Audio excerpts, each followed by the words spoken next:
So finally আজকে বসে গেছি দুপুরবেলায় জন্মদিনের। আর কি কি রান্না হয়েছে, দেবপ্রিয়া মা রান্না করেছে, সব কিছু আপনাদেরকে ডিটেলসে দেখাবো। যাতে এই রকম বাঙালি আনার খাবার ভালো লাগে অবশ্যই কমেন্ট করবেন।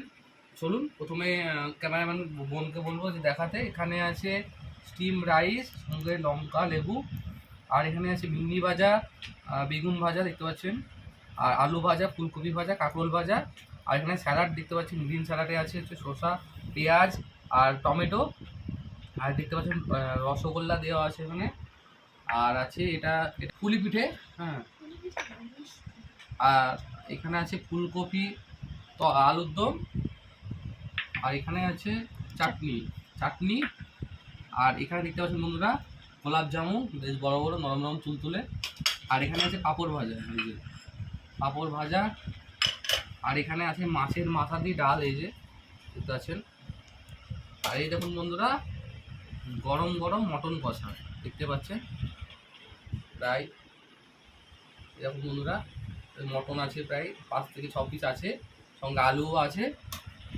আর এবার কিন্তু খেতে বসবো। আর এখানে কিন্তু আরেকটা যেটা জন্মদিনে না হলে কিন্তু জন্মদিন অসম্পূর্ণ থেকে যায়, পায়েস। এই দেখতে পাচ্ছেন বন্ধুরা পায়েস কিন্তু বেশ জমে গেছে, বেশ গাঢ়, খেতেও কিন্তু আশা করি ভালো হবে। আর সব কিছু কিন্তু এত সকাল থেকে পরিশ্রম করে দেবপ্রিয়া মা রান্না করেছে, সব কিছু খেয়ে দেখবো আর আপনাদেরকে বলবো কেমন হয়েছে। সবাই সঙ্গে থাকুন। প্রথমেই এত খাবার খাবো, পেটে কিন্তু জায়গা নেই, তাও কিন্তু হচ্ছে খেতে হবে যেহেতু কষ্ট করে রান্না করেছে।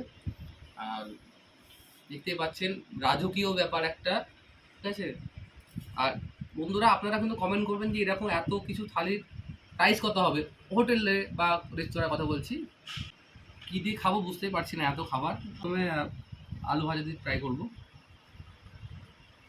মাছের মাথা দিয়ে যে ডাল করেছে সে ডাল দিয়ে কিন্তু প্রথমে ভাতটা মাখিয়ে নেবো। আর এই যে দেখতে পাচ্ছেন বন্ধুরা মাছের মাথা,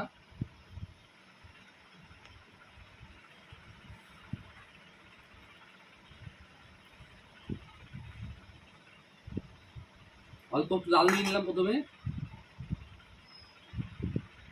আর ভাতটাকে একটু দেখে নিচ্ছি। ডালটা বেশ ভালো হচ্ছে, বেশ ঝাল ঝাল। আর ভাজাগুলো নিয়ে নিচ্ছি আস্তে আস্তে। আর স্যালাড নিয়ে নেবো। আর এবার কিন্তু বন্ধুরা যে মটন কষা, এবার মাটন কষা দিয়ে একটু ভাত খাবো।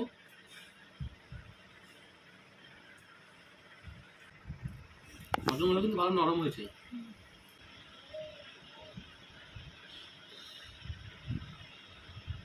মটনটা কিন্তু অসাধারণ করেছে মা রান্না করে।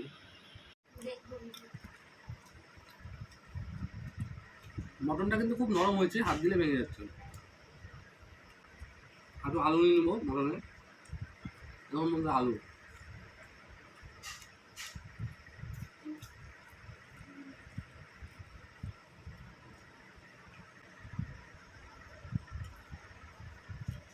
সলিড পিস, একদম সলিড পিস আমার ভালো হতো। সলিড পিসের নিচে আলু দিয়েছিল, যেমন মাংসটা একদম পুরো নরম।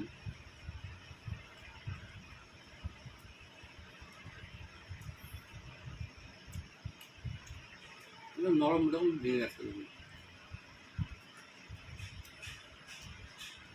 একটু পায়েস ট্রাই করবো।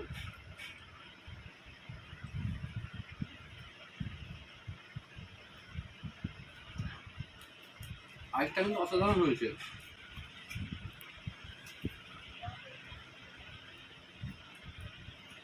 দারুণ দারুণ হয়েছে। আমার ফেভারিট নরম নরম বড় বড় পান্তুয়া, এটাকে ভাঙবো দিয়ে খাবো।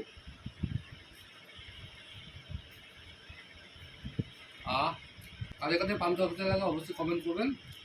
আর খাসির মাংস দুর্দান্ত হয়েছে, নরম হয়েছে, হাত দিয়ে মাত্র ছেড়ে যাচ্ছে।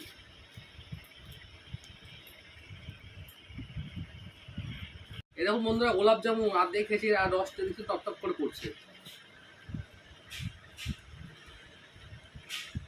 শ্যামনগরের মিষ্টি কিন্তু বন্ধুরা খুব ভালো লাগছে আমার, এর আগের জন্য খেয়েছিলাম, আজকেও খাচ্ছি।